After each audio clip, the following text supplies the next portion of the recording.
نظم بھی بعض دفعہ آتا ہے ترجیح بند نظم، کہ ترجیح بند نظم کون سی ہے؟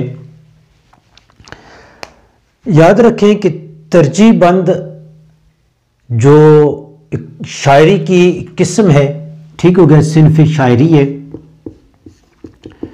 لیکن کلاسیکل جو شعراء تھے، کلاسیکل شعراء میر و غالب، خواجہ حیدر علی آتش، امام بخش ناسخ، یہ جو پرانے شعراء، یہ کلاسیکل یعنی روایتی شاعری، جو روایتی شاعر جو کہیں یا روایتی شاعری، وہ کلاسیکل شعراء کہلاتے ہیں.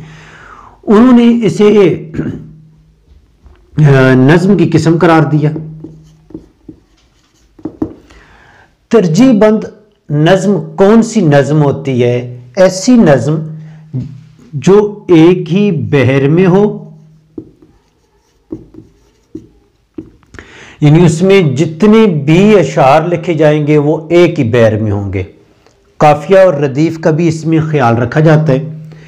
سیکنڈ ون، اس میں بند جو ہوں گے کوئی تعداد مقرر نہیں ہے کہ ترجیح بند نظم میں بندوں کی تعداد کتنی ہوگی. اگلی چیز کہ ایک بند میں کتنے شعر ہوں گے، اس کی تعداد بھی کوئی مقرر نہیں ہے، متعین نہیں ہے کہ ترجیح بند نظم میں جو شعروں کی تعداد ایک بند میں کتنی ہوگی. حتیٰ ہم اساتذہ شعراء نے اس کی تعداد 10 رکھی ہے، بعض نے اس کی تعداد 6 اور 7 بھی رکھی ہے. یعنی ایک بند میں اساتذہ شعراء نے 10 بھی اس کی تعداد رکھی ہے، مومن خان مومن نے بھی یہی کیا، اور مرزا غالب نے بھی، میر تقی میر نے بھی 10 رکھی ہے، بعض میں 6 اور 7 رکھی گئی ہیں. اس نظم کے لکھنے کا طریقہ کیا ہوتا ہے؟ مثلا ایک ہی بند میں 10 شعر ہیں، ان کا قافیہ ردیف ایک ہوگا. جو 10واں شعر ہے نا، 10 نمبر پہ،